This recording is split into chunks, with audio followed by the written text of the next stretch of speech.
जब हम आत्मा और जीव कहते हैं तो वहां एक एडिशन हो जाती, किसकी? अविद्या की, अंतःकरण की। तो अंतःकरण की वजह से वो जीव हुआ है तो चैतन्य स्वरूप।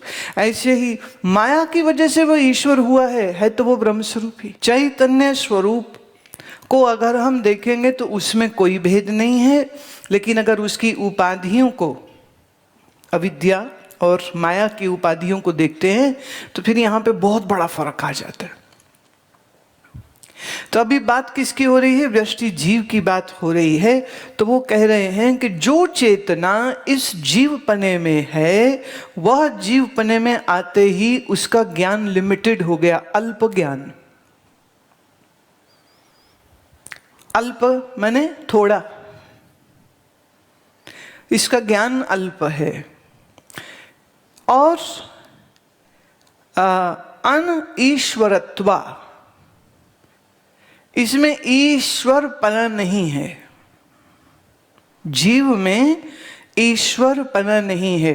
मुझे याद आ रही, एक बार उड़िया बाबा जी से किसी ने पूछा कि क्या महाराज जीव ही ब्रह्म है? बोले ना, जीव ब्रह्म नहीं है।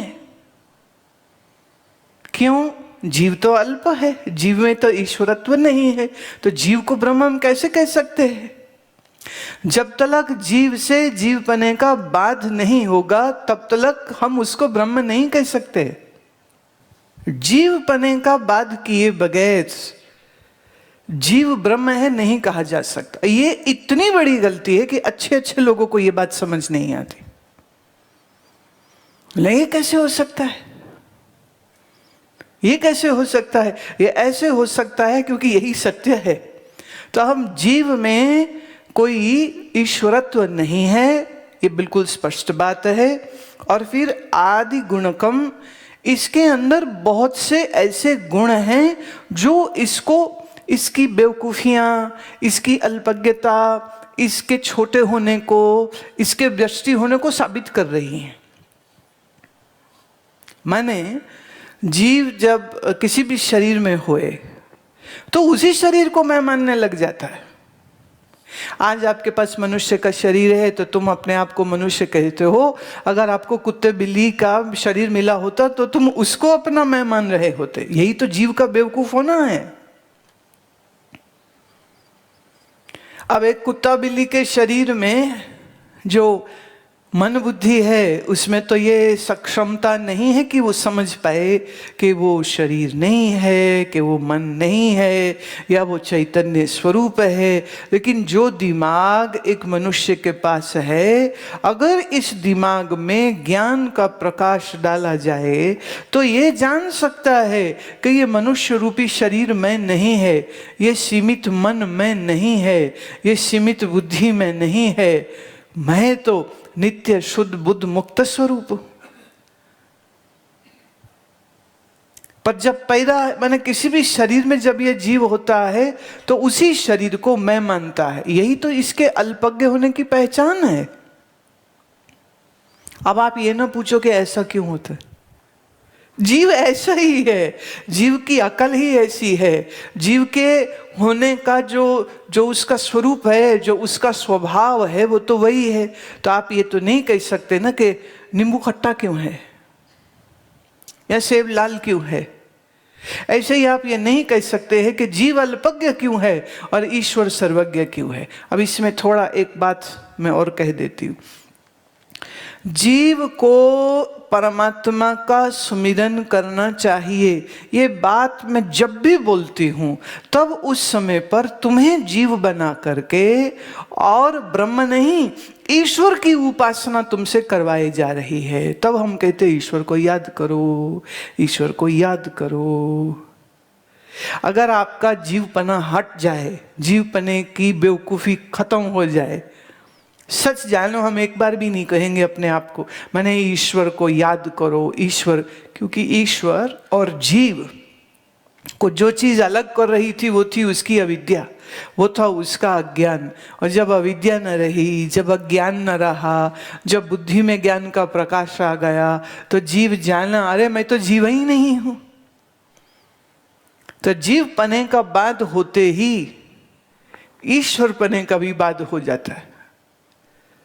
तो जब जीव पने का बाद हुआ तो ईश्वर पने का भी बाद हुआ, तो बचा क्या? शुद्ध चैतन्य पर ब्रह्म। अब इसमें कौन कौन किसका सुमिरन करे? ये बड़ी खतरनाक बात। जिसने पहले से तैयारी नहीं की, जिसने पहले से श्रवण नहीं किया, उसके तो पल्ले नहीं पड़ने वाली ये बात। प्रज्ञा इति उच्यते। अब ये जो जीव, अंतःकरण वाला जीव है, सुषुप्ति अवस्था में इसी का नाम प्राज्ञ हो जाता है। सुषुप्ति में, गहरी नींद में क्या मन होता है, क्या बुद्धि होती है, क्या शरीर का पता होता है, क्या इंद्रियां होती हैं, लेकिन फिर भी नींद हुई ये पता होता है। तो ये किसने जाना? ये तो प्राज्ञ ने जाना। जो नींद में मन बुद्धि के सो जाने पर भी जो जागृत रहता है, उसी को हम प्राज्ञ कहते हैं। तो यहां जीव का ही नाम प्राज्ञ हो जाता है। अगला श्लोक। अस्य प्राज्ञत्वं स्पष्टा उपदिष्टय अनति प्रकाशकत्वात्। जिसे हम प्रज्ञ कहते हैं, ये इसका मन अंतःकरण से जो स्पष्ट रिश्ता है, उसकी वजह से, इस रिश्ते की ही वजह से इसमें एक हम कहेंगे डलनेस वो आ जाती, और इसमें ज्ञान की भी लुप्तता हो जाती। जैसे सुषुप्ति अवस्था हो रही है, उस समय पर ये जुबान नहीं है, मन नहीं है, बुद्धि नहीं है, तो बोल नहीं सकता है कि सुषुप्ति हो रही। और जब हो रही होती है तो अनुभूति तो कर रहा है पर बोल नहीं सकता है। पर जब जाग के बोलता है कि रात नींद बहुत अच्छी आई, तो प्रश्न इसमें ये उठ सकता है कि अगर तुम सोए हुए थे तो गहरी नींद की खबर किसको लगी?